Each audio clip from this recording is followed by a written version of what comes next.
Seigneur Poséidon, c'est une catastrophe. Une nouvelle extension, sorcière deck building, Poséidon vient de sortir.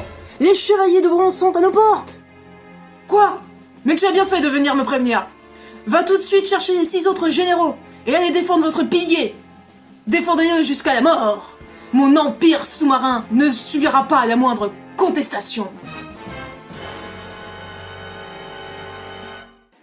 Alors, comme vous pouvez le voir, la disposition c'est la même que dans l'extension d'Asgard ou dans le mode normal. Pour le mode classique, vous pouvez également décider de ne pas jouer avec l'extension d'Asgard, ce n'est pas obligatoire.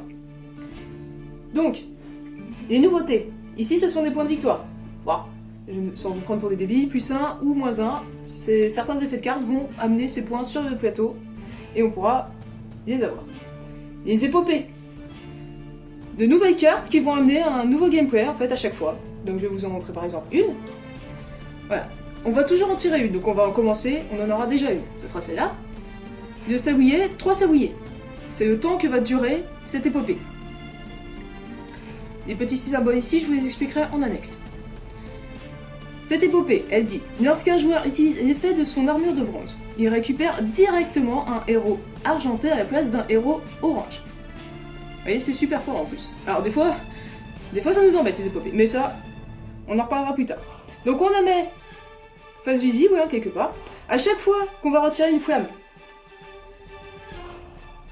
on met un sablier.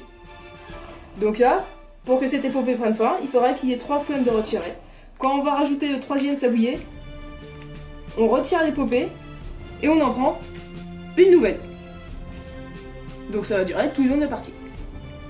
Sur certaines cartes, vous aurez écrit comme sur celle-là, fin d'épopée. Lorsque l'épopée finit, on applique cet effet. Sur la carte que j'ai tirée, il y a marqué fin de partie. C'est si cette épopée est là à la fin de la partie qu'on appliquera l'effet suivant. Souvent, il n'y a ni fin de partie, ni fin d'épopée. Vous avez noté également l'apparition des armes de la balance. Et oui, lorsqu'un chevalier, donc je vais le remplacer, hein, lorsqu'un général Marinas est vaincu, uniquement vaincu, donc il est vaincu, et on imagine, hein, c'est lui qui récupère, peu importe, on choisit de prendre une arme de la balance, et en plus on va dévoiler un pilier. Donc pour savoir quel pilier, à moins de connaître par cœur, AR Arctique.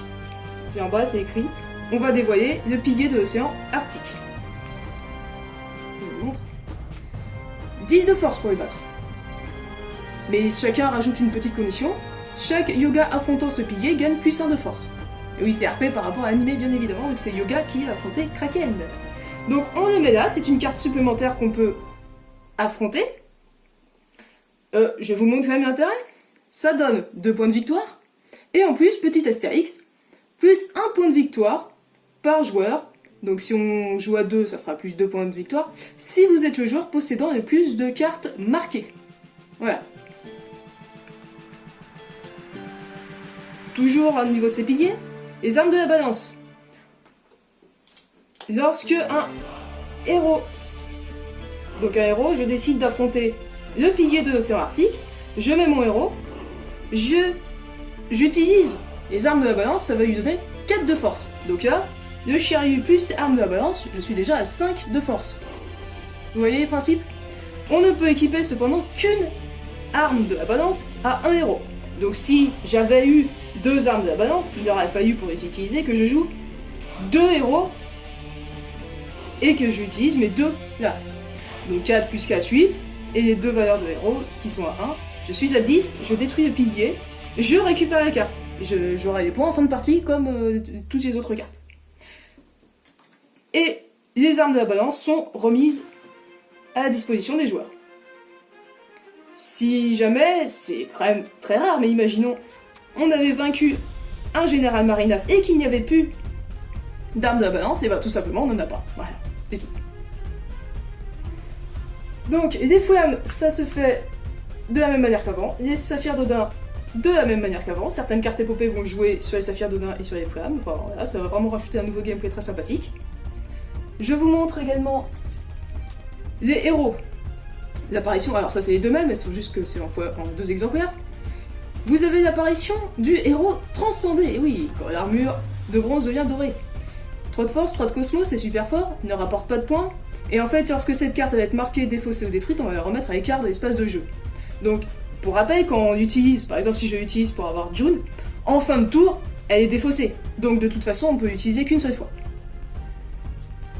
Ces nouveaux héros de bronze, eux, ils ont les mêmes statistiques, sauf... Alors, je vais vous les mettre à côté pour que vous puissiez mieux les voir. Ça, c'était l'ancien grâce à Asgard. Là, c'est le nouveau de l'extension Poséidon. Il y a moins. Hop. Moins de cœur, et en fait, ils ont le même effet de mise en jeu. C'est juste qu'ils n'ont pas le même effet marqué. Celui-là, on va mettre en jeu une armure de bronze ou argenté de notre défausse. Et lui, c'est justement la nouveauté, c'est qu'on va ajouter un Shun transcendé à notre main. Voilà. C'est pour les petits rajouts quand même assez intéressants. Alors, je vais vous présenter les nouvelles cartes de l'extension. Donc, bien évidemment, nous avons les généraux, qui sont en x2.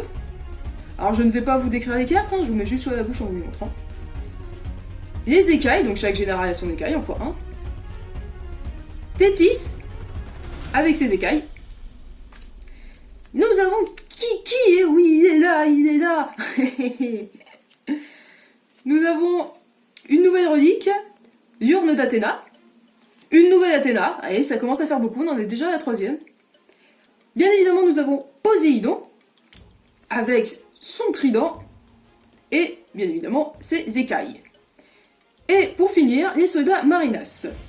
Comme vous voyez, ils sont à la fois orange et vert, donc ça va rajouter vraiment du gameplay. Surtout, je trouve, pour Shiryu, qui va bien comboter avec les effets marqués et tout. Donc ça va rajouter vraiment beaucoup de possibilités et beaucoup des fois de chiantitude sur le terrain, avec vous ne pouvez pas acquérir les cartes vertes, vous ne pouvez pas utiliser Cosmos, enfin ce genre de trucs.